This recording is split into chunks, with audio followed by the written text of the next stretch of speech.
Hello students, welcome again to the new topic of disaster management and EMS. This is the video of disaster management and EMS part 7. Let's start. હવે આપણે આ વિડીયોમાં green industry એ topic ઉપર discussion કરવાના છીએ. તો સૌથી પહેલા કોન્સેપ્ટ એન્ડ મીનિંગ. ગ્રીન ઇન્ડસ્ટ્રીનું કોન્સેપ્ટ ક્યાંથી આવ્યું છે, શું છે અને એનું મીનિંગ શું છે. So the concept of green industry was initiated by United Nations Industrial Development Organization. એ સૌથી પહેલા કોને એને ઇનિશિએટ કર્યું, ક્યાંથી આવ્યું છે? તો United Nations Industrial Development Organization means UNIDO, which was created at request of meeting of United Nations General Assembly. અને એ કેવી રીતે બનાવવામાં આવ્યું છે કે જે યુનાઇટેડ નેશન જનરલ એસેમ્બલીની મીટિંગ હોય છે એમાં રિક્વેસ્ટ કરવા ઉપરથી બનાવવામાં આવ્યું હતું ગ્રીન ઇન્ડસ્ટ્રી. બધા ભેગા થઈને રિક્વેસ્ટ કરી હતી. The concept of green industry means ensuring that all industries, regardless of sector, size or location, continuously improve their environmental performance. જે ગ્રીન ઇન્ડસ્ટ્રીનો કોન્સેપ્ટ શું છે, એ શેની માટે આવ્યો છે? તો ઇન્શ્યોરિંગ ધેટ જે એમાં એવું જે ગ્રીન ઇન્ડસ્ટ્રીઝ છે, બરાબર, તો એમાં એ ઇન્શ્યોર કરે છે કે જે બધી ઇન્ડસ્ટ્રી છે, રિગાર્ડલેસ ઓફ સેક્ટર છે, સાઇઝ છે, એના લોકેશન છે, તો એ બધું continuously improve their environmental performance. So જે બધી ઇન્ડસ્ટ્રી છે એ continuously એન્વાયરમેન્ટની પરફોર્મન્સ ઉપર ઇમ્પ્રુવમેન્ટ કરે છે કે નથી કરતા. This include commitment to and actions aimed at reducing the environmental impact of processes and products through using resources more efficiently, phasing out toxic substances, substituting fossil fuels with renewable energy sources, improving occupational health and safety, taking increased producer responsibility and reducing the overall risk. હવે this include, હવે જે green industries છે એનું જે concept છે એનાથી શું થશે? This include commitments to and actions aimed. એમાં એક કમિટમેન્ટ આવે છે યા એક્શન લેવામાં આવે છે કે જે એન્વાયરમેન્ટ થી રિલેટેડ જે પણ પ્રોસેસ હોય, બરાબર, તો જો ઇમ્પેક્ટ ઓફ પ્રોસેસીસ અને જે આપણે પ્રોડક્ટ બનાવી છે એની જે પ્રોસેસ હોય, પ્રોડક્ટ હોય, તો એમાં શું કરવાનું? યુઝિંગ રિસોર્सेस મોર એફિશિયન્ટલી, એમાં રિસોર્सेस નો યુઝ સારી રીતે કરવાનું. ફેસિંગ આઉટ ટોક્સિક સબસ્ટેન્સ, બને ત્યાં સુધી ટોક્સિક સબસ્ટેન્સ નો યુઝ નહીં કરવાનું. Substituting fossil fuels with renewable energy sources. Fossil fuels ની જગ્યા તમારે શેનું યુઝ કરવાનું? રિન્યુએબલ એનર્જી સોર્सेस નો યુઝ કરવાનું. પછી શું કરવાનું તમારે? Improving occupational health and safety. Occupational means અહીંયા જે પણ વર્કર્સ વર્ક કરતા એની હેલ્થ અને સેફટીમાં તમારે ઇમ્પ્રુવ કરાવવાનું. ટેકિંગ ઇન્ક્રીઝડ પ્રોડ્યુસર રિસ્પોન્સિબિલિટી, તમારે રિસ્પોન્સિબિલિટી બધી વસ્તુની લેવાની રહેશે. રિડ્યુસિંગ ધ ઓવરઓલ રિસ્ક, એ બધી વસ્તુ કરશો એનાથી શું થશે? જે ઓવરઓલ રિસ્ક હોય છે એન્વાયરમેન્ટ ઉપર એ ઓછું થશે. એન્વાયરમેન્ટ ઉપર ઓછું રિસ્ક થશે તો એ મીન્સ આપણા બધા ઉપર રિસ્ક ઓછું રહેશે. Creating green industries is simulating the development and creation of industries that provide environmental goods and services. Green industry બનાવવાનું શું મીનિંગ છે? ક્રિએટિંગ ગ્રીન ઇન્ડસ્ટ્રી, તો development and creation of industries that provide environmental goods and services. જે એન્વાયરમેન્ટને goods and services આપી શકે એવી રીતની development and creations of industry that provide, એવી રીતની આપણે ઇન્ડસ્ટ્રી ડેવલપ કરવાની છે, ક્રિએટ કરવાની છે. ધેટ પ્રોવાઈડ, જે શું કરે? તમને પ્રોવાઈડ કરે એન્વાયરમેન્ટલ ગુડ્સ એન્ડ સર્વિસીસ, તમને બધી વસ્તુ પ્રોવાઈડ કરે, બધી ટાઈપ્સના પ્રોડક્ટ પ્રોવાઈડ કરે અને એની સર્વિસ પ્રોવાઈડ કરે. These include material recovery, recycling companies, waste management and treatment companies, as well as companies that transport waste.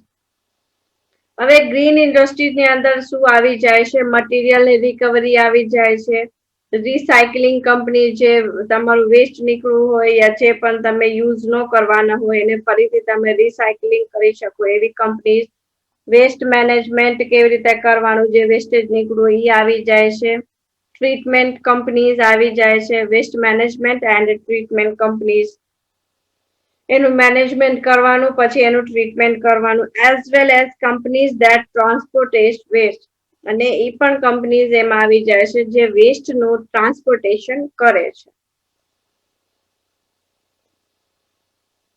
Further example include engineering companies. હવે એમાં એક બીજો એક્ઝામ્પલ ઇન્ક્લુડ થાય છે કયો? engineering companies. હવે engineering companies માં શું હોય છે? that specialize in waste water treatment.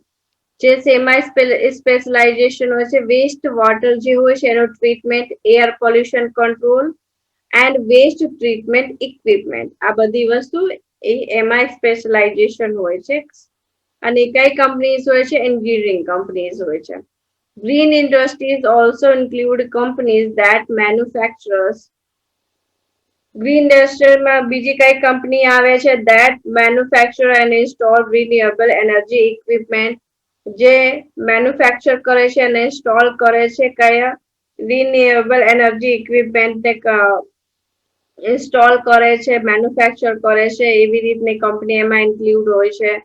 And companies that development and produce clean technology, અને એવી રીતની કંપની જે ક્લીન ટેકનોલોજી નો યુઝ ડેવલપ કરતા હોય, પ્રોડ્યુસ કરતા હોય, એ પણ કંપની ગ્રીન ઇન્ડસ્ટ્રીમાં ઇન્ક્લુડ હોય છે. Thus, green industry are also those industries which commit to environmentally friendly entrepreneurship by focusing on development and continuous improvement in production process and environmental management. So, green industry એમાં બધી ટાઈપની green industry are all those industry. Green industries કઈ industry છે? which commits, જેમને commitment કરેલી છે. તો કોને? એન્વાયરમેન્ટલી ફ્રેન્ડલી, એન્વાયરમેન્ટથી કમિટમેન્ટ કરેલી છે કે એ એના ડેવલપમેન્ટ ઉપર ફોકસ કરશે, એના ઉપર કોન્ટિન્યુઅસ ઇમ્પ્રુવમેન્ટ કરશે, પ્રોડક્શનની પ્રોસેસ છે, એન્વાયરમેન્ટ મેનેજમેન્ટ છે, એ બધી વસ્તુમાં ફોકસ કરશે અને એના ઉપર એ ડેવલપમેન્ટ કરશે. જે ગ્રીન ઇન્ડસ્ટ્રી છે, બરાબર, ગ્રીન ઇઝ ધ ઇન્ડસ્ટ્રી કઈ ટાઈપની ઇન્ડસ્ટ્રી હોય છે? જે એન્વાયરમેન્ટ ફ્રેન્ડલી હોય છે, entrepreneurship by focusing on development, જે ડેવલપમેન્ટ ઉપર ફોકસ કરે છે, એન્ડ કોન્ટિન્યુઅસ ઇમ્પ્રુવમેન્ટ કરે છે, એન્ડ પ્રેક્ટિસ કરે છે, પ્રેક્ટિસ બિઝનેસ વિથ રિસ્પોન્સિબિલિટી સાથે વર્ક કરે છે. કોની માટે? ટુવર્ડ સોસાયટી માટે, ઇનસાઇડ એન્ડ આઉટસાઇડ ઇન ઓર્ગેનાઇઝેશનના અંદર યા બહાર એ સારી રીતે વર્ક કરે છે. As well as supply chain for sustainable development, continuous development માટે થઈને એક સપ્લાય ચેઇન હોય છે. Green industry is based on two principle. જે ગ્રીન ઇન્ડસ્ટ્રી છે એ ટુ પ્રિન્સિપલ ઉપર બેસ્ડ છે. કઈ continuous improvement and second one is sustainable development, means supportable development જે હોય છે. એ બે, એક continuous improvement and sustainable development ઉપર ગ્રીન ઇન્ડસ્ટ્રી બેસ હોય છે. એનું આ બેસ છે, આ બે એના પ્રિન્સિપલ્સ છે. Advantage that green industry entrepreneurs will obtain are, તો એના 7 advantages છે. Impact reduction on environment and community. હવે એનાથી શું થાય છે કે આપણે ગ્રીન ઇન્ડસ્ટ્રીનો યુઝ કરીએ, એનો વધારો કરીએ, બરાબર, તો એનાથી જે એન્વાયરમેન્ટ છે અને કમ્યુનિટી છે એનું એન્વાયરમેન્ટ સારું રહેશે, પોલ્યુશન ઓછું થશે. Risk reduction of being responsible for the adverse impact in the future. અને ફ્યુચર માટે થઈને આપણો જે રિસ્ક છે એ ઓછું થતું જશે. Second one, building a good corporate image, એક સારી ઇમેજ બને છે, બિલ્ડ થાય છે. Receiving a good attitude for being environment friendly industry, અને એક સારું એટીટ્યુડ બને છે જે અને એન્વાયરમેન્ટ ફ્રેન્ડલી ઇન્ડસ્ટ્રી બનાવવાથી. Third one, not only the business, ખાલી બિઝનેસ માટે નહીં, વિલ બી બેનિફિટ, આ બેનિફિશિયલ છે, બટ ધ સરાઉન્ડિંગ પીપલ, એની આજુબાજુના જે માણસો છે, will obtain justice and have a better quality of life from economic and society development which result from the green industry. જે ગ્રીન ઇન્ડસ્ટ્રી છે એ business માટે તો બેનિફિશિયલ છે જ તે, પણ એના આજુબાજુના જે માણસો હોય છે ઇન્ડસ્ટ્રીના, એમને માટે થઈને જસ્ટિસ છે એ સારી રીતે એક બેટર ક્વોલિટીની લાઈફ જીવી શકે છે અને એમાં એ ડેવલપમેન્ટ કરી શકે છે economically and societally. Fourth one, fairness in the job hiring can be seen, job હાયરિંગમાં ફેરનેસ રાખી શકે છે. ઇન્ક્રીઝિંગ જોબ ક્રિએશન ઇન્ક્રીઝ કરવાનું, અને employability related to environment,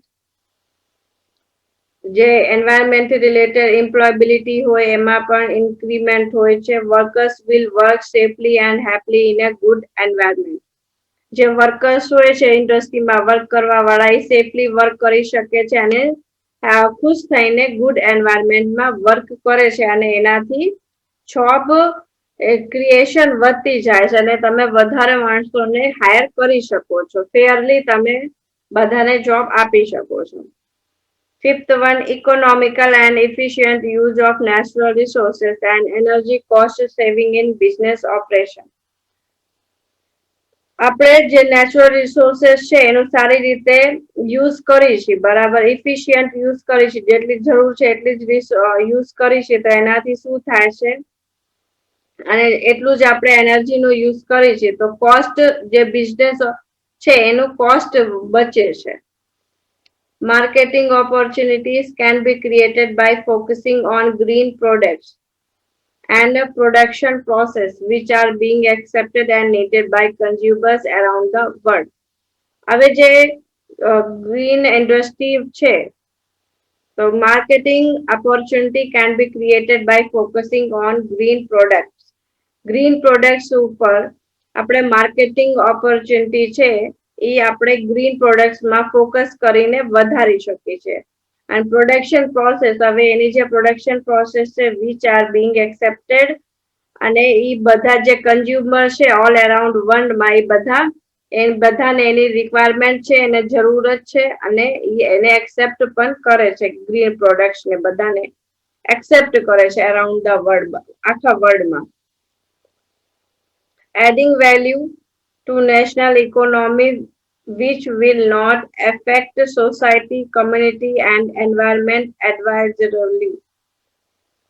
Adding value to national economic which will affect society, which will not affect society. હવે આમાં national ઇકોનોમીમાં તમે add કરો તો એ સોસાયટીને એફેક્ટ નથી કરતો, કમ્યુનિટીને એફેક્ટ નથી કરતો, અને એન્વાયરમેન્ટને પણ એફેક્ટ નથી કરતો.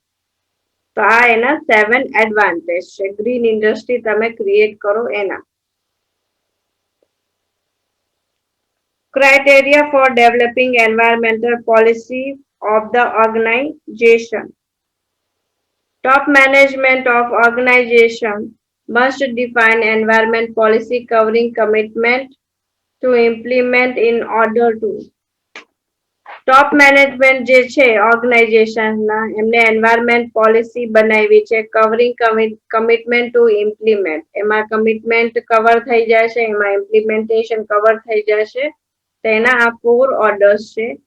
Reduce environment impact or prevention of population, એન્વાયરમેન્ટમાં પોલ્યુશન ઓછું થાય. Second one, sustainable resource utilisation, જે રિસોર્सेस છે એનું ઓછા યુઝ કરવામાં આવે. Reduction impact of climate change, mitigation and adaptation, જે ક્લાઇમેટ ચેન્જ બહુ વધારે થતા હોય છે તો એમાં ઓછું થશે. ક્લાઇમેટ ચેન્જ હવે ઓછા થશે, મીન્સ ટાઈમ ટુ ટાઈમ બધી જે ક્લાઇમેટ જ્યારે આવવું જોઈએ, વરસાદ જ્યારે આવવો જોઈએ, શિયાળો જ્યારે આવવો જોઈએ, બધું ટાઈમ ટુ ટાઈમ ચાલુ થઈ જશે. protection and restoration of natural environment and communication. The environmental policy is applicable to all personnel in organization or working on behalf of organization. Natural environment છે, કમ્યુનિકેશન છે, એનું પ્રોટેક્શન અને restoration કરવા માટે, એને બચાવવા માટે, રિસ્ટોર કરવા માટે. ધ એન્વાયરમેન્ટ પોલિસી, જે એન્વાયરમેન્ટ પોલિસી છે એ ક્યાં એપ્લિકેબલ છે? To all personnel in organisation or working on behalf of organisation. ઓર્ગેનાઇઝેશનના બિહાફમાં જો પણ વર્ક કરતા હોય યા જે ઓર્ગેનાઇઝેશન્સ બધા વર્ક કરતા હોય તો એ જે એન્વાયરમેન્ટ પોલિસી છે બધી જગ્યા એપ્લિકેબલ છે, બધી જ ઓર્ગેનાઇઝેશનમાં. 10 ગ્રીન ઇન્ડસ્ટ્રી ઇઝ ગ્રોઈંગ, તો ગ્રીન ઇન્ડસ્ટ્રી હવે વધે છે. And diverse sector that covers all type of services, જેમાં બધા ટાઈપના સર્વિસીસ કવર થાય છે, ટેકનોલોજી કવર થાય છે. Aimed at contributing to reducing negative environmental impact, અને આનું જે એમ છે એ શું છે કે જે એન્વાયરમેન્ટમાં ઇમ્પેક્ટ છે, નેગેટિવ ઇમ્પેક્ટ છે, એને ઓછું કરવાનું છે આપણે. Addressing the consequence of variation form of pollution, અને જે પોલ્યુશન્સના ફોર્મ્સ છે એને પણ આપણે ઓછું કરવાનું છે. ગ્રીન ઇન્ડસ્ટ્રીનું એટલું જ મોટિવ છે કે એન્વાયરમેન્ટને આપણે સારું બનાવવાનું છે. તો હવે આ વિડીયો તમારું અહીંયા કમ્પ્લીટ થાય છે. નેક્સ્ટ વિડીયો લેક્ચરમાં આપણે કાર્બન ક્રેડિટ્સ એ ટોપિક ઉપર ડિસ્કશન કરવાના છીએ. Okay, thank you.